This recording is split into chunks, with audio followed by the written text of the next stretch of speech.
సోమరి యుద్ధం. రచన ఎన్ శివనాగేశ్వరరావు. చందమామ కథ. కోసల రాజ్యంలో వీరదాసు అనే యువకుడుండేవాడు.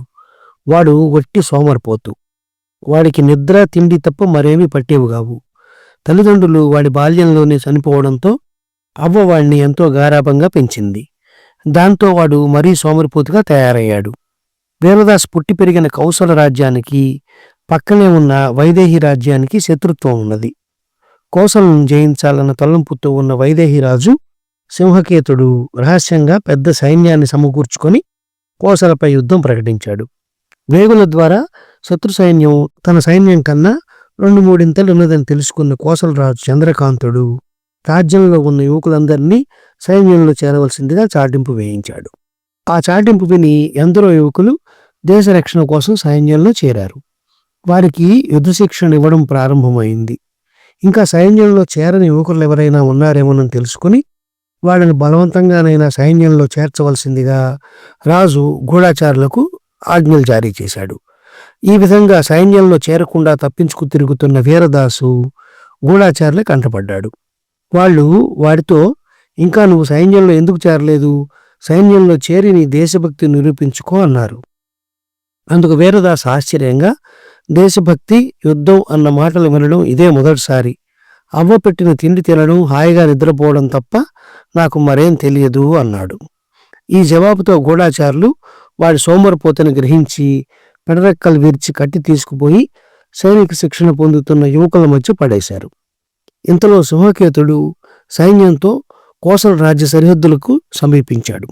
రాజు చంద్రకాంతుడు శత్రురాజును ఎదిరించేందుకు సైన్యంతో బయలుదేరాడు.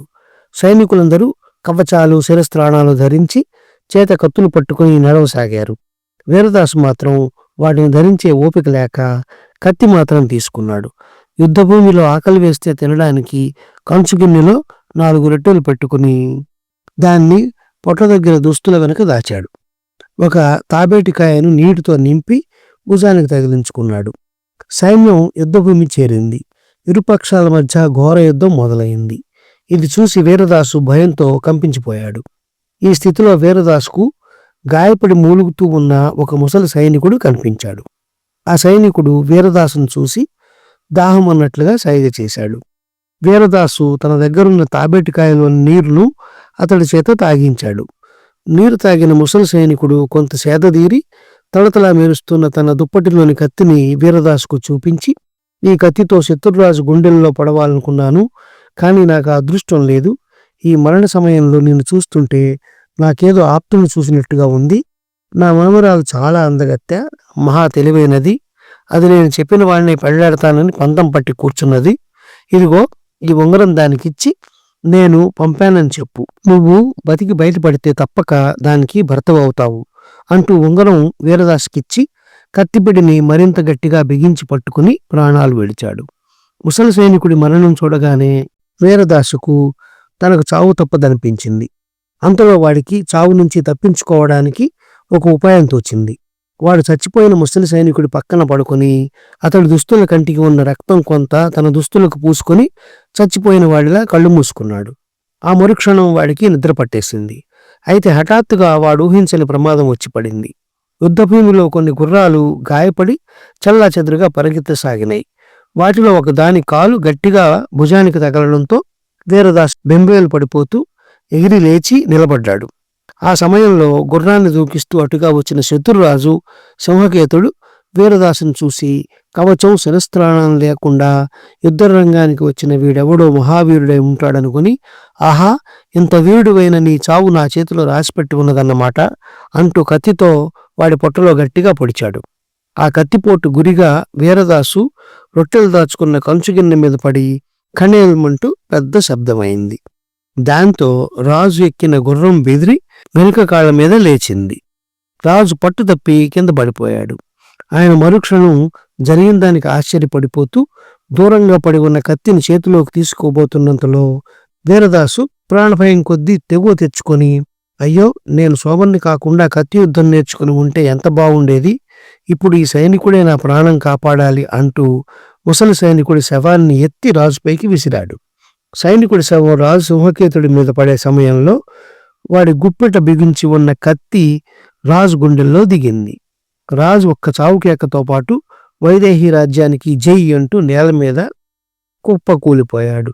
తమ రాజు మరణం చూసిన సైనికులు భీతిల్లిపోయారు. వీరదాసు చేతిలో సింహకేతుడు చావడం గురించి విన్న రాజు చంద్రకాంతుడు వాణ్ణి చూడవచ్చి, ఓహో, నువ్వు జగదేక వీరుడివి, అసహాయ సూర్యుడివి అంటూ గొప్పగా మెచ్చుకుని వాణ్ణి రాజలాంఛనాలతో కోటకు తీసుకుపోయి ఏం కావాలో కోరుకో అన్నాడు. అందుకు వీరదాసు, మహారాజా, ఎంతటి అసహాయ సూర్యుడైనా యుద్ధభూమిలో శత్రువులను పదుల వందల సంఖ్యలో తెగటార్చినప్పుడు అలసిపోక తప్పదు కదా. నాకు కడుపు నిండా తిండితో పాటు కొంతసేపు నిద్రపోవడానికి మంచి చోటు చూపించడం చాలు అన్నాడు. రాజు చంద్రకాంతుడు వీరదాసుకు అన్ని వసతులున్న మంచి భవంతిని సేవకులతో సహా ఏర్పాటు చేసి దాన్ని వాడికి కానుకగా ఇచ్చాడు. వీరదాసు వారం రోజుల పాటు ఆ భవంతిలో సుఖంగా గడిపి తరువాత తన గ్రామం వెళ్లి అవ్వను మేనాలో తన భవంతికి తీసుకువచ్చాడు. అవ్వ పుట్టు సోమరి అయిన తన మనవడికి పట్టిన ఐశ్వర్యం చూసి చాలా సంతోషించింది. కొద్ది రోజులు గడవనిచ్చి వీరదాసు అవ్వకు ముసలి సైనికుడి మనవరాలి సంగతి చెప్పాడు. అవ్వ ఆమె ఉన్న గ్రామానికి వెళ్లి ఉంగరం చూపి ముసలి సైనికుడి మనవరాలను తీసుకువచ్చింది. రాజుగారి సమక్షంలో వీరదాసుకి సైనికుడి మనవరాలికి వైభవంగా వివాహం జరిగింది. క్షణకాలం చావు భయంతో అయితేనే ఎంతో సాహసంగా ప్రవర్తించినంత మాత్రాన పట్టిన వైభోగం గమనించిన వీరదాసు ఆ తరువాత సోమరితనం విడిచి యుద్ధ విద్యలు అభ్యసించి రాజుగారి సేనా నాయకుల్లో ఒకడుగా ఉద్యోగం సంపాదించాడు. ఈ కథ నచ్చినట్లయితే షేర్, లైక్, సబ్స్క్రైబ్ చేసి పక్కనున్న గంట ఐకాన్ని కొట్టండి.